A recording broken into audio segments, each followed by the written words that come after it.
are there. And the differences show up on tests that have been largely constructed by white males. That's true, but Japanese people and Oriental people generally score higher on those same tests than do whites. Furthermore, it doesn't have to be those kinds of tests that we're looking at. If you look at educational performance, if you look at economic performance, if you look at job performance, not just in the United States, but in London, England, in Africa, in Europe, in Asia, everywhere the pattern is consistent. And is it not true that the governor, what is essentially would be our governor of Ontario, has called for your dismissal from... Oh, he called for me to be dismissed. He phoned up the university president, asked for me to be fired. The university president defended my academic freedom. So the governor of the state, so to speak, put the Ontario Provincial Police onto me. They carried out a 6-month investigation under the Canadian Criminal Code, which investigated me under the hate literature section and under the spreading of incorrect news. And after a 6-month investigation, they concluded that although my ideas were crazy, they were not criminal. But of course, by then the damage had been done, and my reputation was extremely tarnished. And I assume you do acknowledge receiving funds from the Pioneer Fund. Oh, I certainly do, yes. And you deny, I assume, the Pioneer Fund, the allegation that the Pioneer Fund is a neo-Nazi organization. Of course, complete rubbish. Barry Mehler, Ph.D., professor of history of science at Ferris State University in Big Rapids, Michigan. Well, you've been here before. Here we are again. Yes. I saw Phil at the AAAS, the American Association of Science meetings in February. He came, I gave a press conference, and he came to hear me, and I gave a paper. And afterwards, we sat down for a cup of coffee together. And he said, Barry, you made some excellent points, but this neo-Nazi business, I mean, I know these people. You're talking about stand-up guys. And I said, Phil, you're a stand-up guy, and you're a neo-Nazi. and he went back, and he said, I don't understand. You know, he's really surprised, and I know he doesn't understand. The movement that he's a part of begins in the Hitler era. And we have people, he's got a master race and he's got an inferior race. And on average, by the way, this is what all of the scientists in the 30s were talking about too. On average, they believed that, the Germans believed that the Aryans were the master race. The Japanese believed that the Asians were the master race, that they were specifically the master race among the Japanese. So the idea of a master race is an essential element of fascism. And the institutions that Phil belongs to grow right out of that era. The Pioneer Fund is established in 1937. One of the first projects of the Pioneer Fund is to breed better Americans.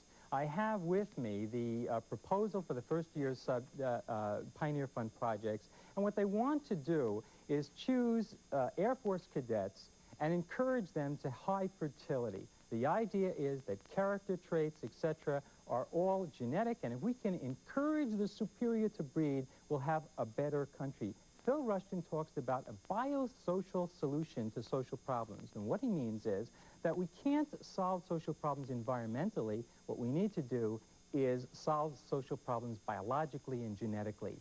Not unlike breeders of horses win races. Actually, it's horse breeding, cow breeding, it's human breeding. And in fact, Roger Pearson, who is the editor of the Mankind Quarterly, which is one of the major journals distributing this stuff, I'll tell you a little bit of Roger Pearson's history. He comes to the United States in 1965 after organizing the Northern League in Europe, which brings together not neo-Nazis like Phil, but Nazis. Arthur Ehrhardt, Waffen-SS officer, Hans F.K. Gunther, Hitler's professor of racial ideology. I'm talking about not neo-Nazis, but Nazis. Roger Pearson comes to the United States in 1965 to go to work for Willis Carto, who is described by the Anti-Defamation League as the distributor of the largest distributor of anti-Semitic literature, racist literature in the United States, editing Western Destiny, which again is called a Nazi-tinged magazine. And after he does this, he publishes a pamphlet, Eugenics and Race. Let me just share with you. This is number 5, Brian. Here is what Professor Roger Pearson said, among other things, in a book or a pamphlet titled Eugenics and Race. Listen to this. If a nation with a more advanced, more specialized, or in any way superior set of genes mingles with, instead of exterminating, an inferior tribe, then it commits racial suicide and destroys the work of thousands of years of biological evolution. Does that scare you? He's calling for extermination. Richard Lynn, let's try Richard Lynn now. Richard Lynn is, Phil uses Richard Lynn's research. Richard Lynn is one of the key people originating the Oriental superiority theory. Richard Lynn writes a review in the Journal of the Irish Journal of Psychology in which he says, we have to change our religion. We have to get away with Christianity, which says that the meek shall inherit the earth. We need a biological religion. And in a biological religion, we have to understand that in order to make progress, we have to allow evolution to progress. And evolution is the survival of the fittest. What we're called for here is not genocide, he says, and this is almost a quote. What we're talking here about is phasing out incompetent societies. Now, I ask you, how do you phase out incompetent societies? I'll bet you're going to say you're foursquare against that kind of politics. Well, of course, it's absolute nonsense. This is the thing. Dr. Mehler and all my opponents don't have to answer the intellectual argument. All they have to do is start throwing words around like Nazi and racist and fascist, and it's a label they pin on people, and then you don't even attend to what the person says. What he's just been talking about is a load of absolute rubbish.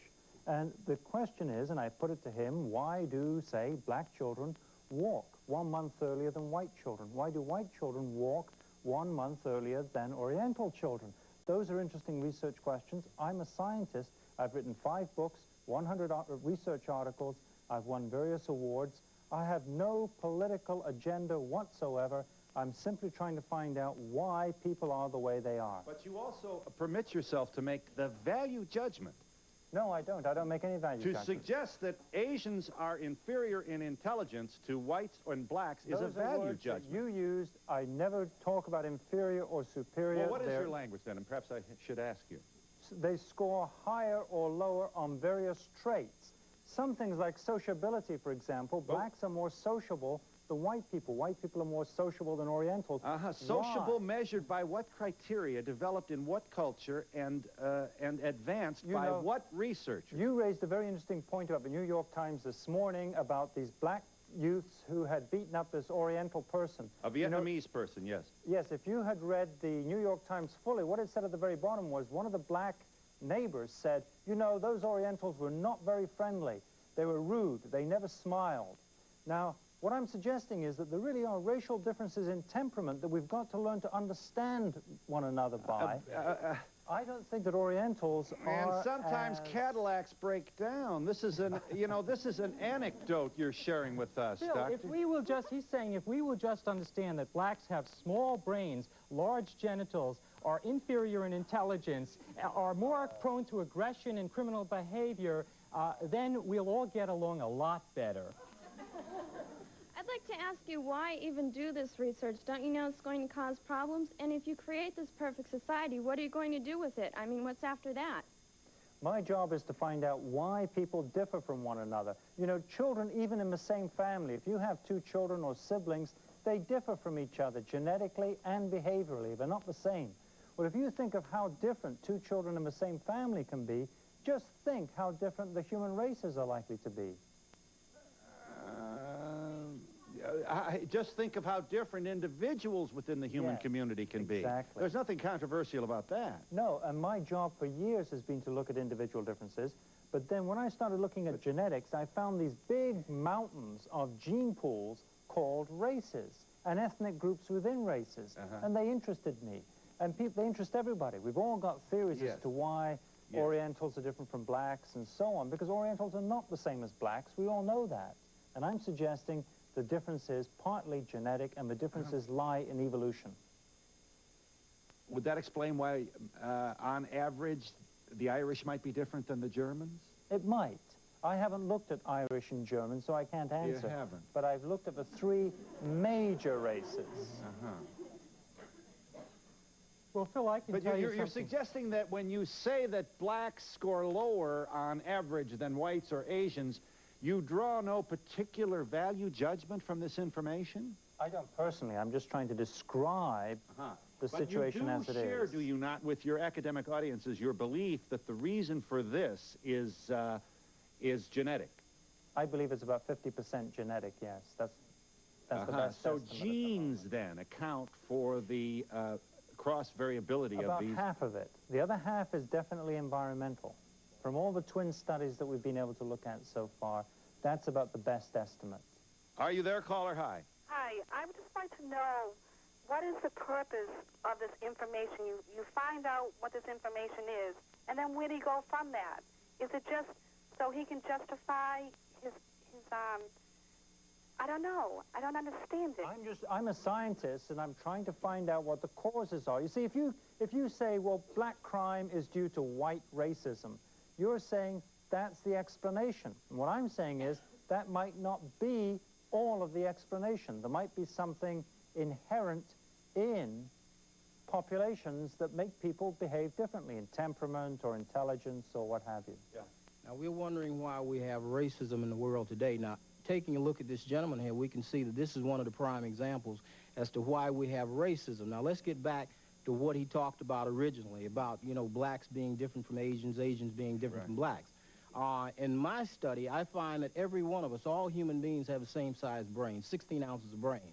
None larger than this or larger than the other, unless he's abnormal in some kind of a way. It's environment that breeds everything. To give you a classic example of that, if you take a jar of fleas, and you take those fleas and you turn it upside down with that jar, and those fleas are going to jump.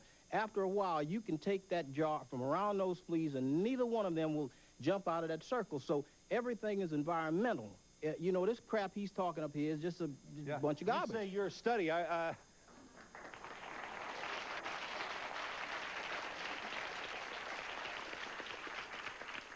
you are an academician, a researcher, I'm asking. No, I'm just a self-employed individual. Okay, well, fine. But it's true that that there are very prominent anthropologists who have refuted all this data.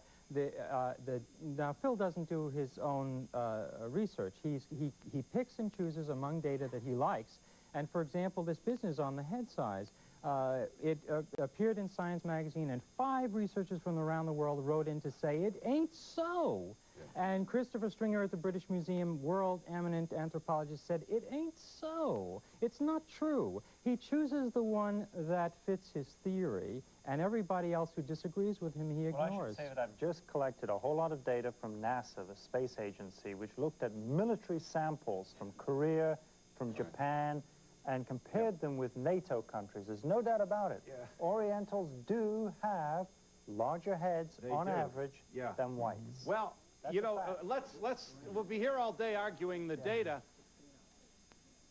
So what? You mean a bigger brain means a smarter person? Slightly so, yes, on average. And a big and larger genitals mean more promiscuity. That is something that the media likes to hype up. I've looked Well, did you say that or didn't you? Sexual intercourse frequencies.